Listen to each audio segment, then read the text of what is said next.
March 3, 1876. A perfectly clear, sunny morning in Bath County, Kentucky. A woman named Mrs. Crouch is outside, minding her own business, making her morning soap when suddenly it starts raining meat. Not hail. Not rain. But chunks of raw meat falling from the sky. The bizarre phenomenon, which would later be dubbed the Kentucky meat shower, began around 11 a.m. and lasted for several surreal minutes. The scene was astonishing. The shower of flesh wasn't a small, isolated event, it covered a 100-yard area of Mrs. Crouch's farm. The pieces were described as being up to 3 inches wide, with some landing with a soft thud and others clinging to fences and tree branches. Mrs. Crouch, initially in disbelief, saw the incident as a miracle, a sign from God. But the locals who gathered to see the spectacle were perplexed. They gathered samples of the strange downpour and even did what few of us would ever dare.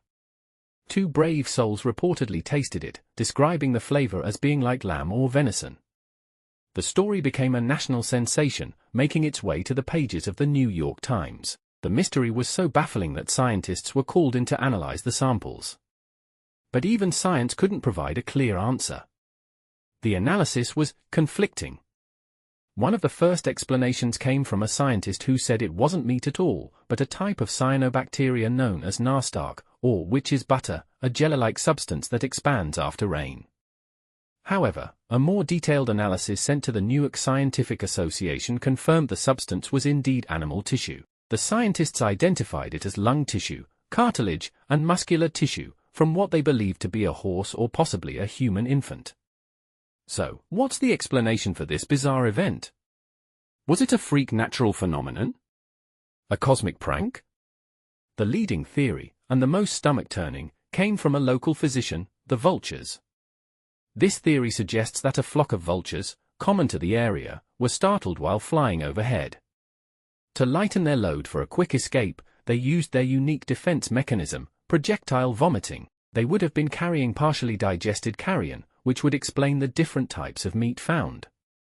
The chunks would have been torn and scattered by the wind from a great height, covering a large area.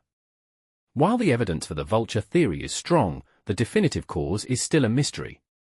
Could a flock of birds really coordinate as meat shower? It's a bizarre footnote in history that proves sometimes the truth is stranger than fiction. A piece of the meat is even still preserved at Transylvania University in Kentucky today. What do you think happened? Let us know in the comments. And for more history and mystery, be sure to like, share, and subscribe to Scene Sutra.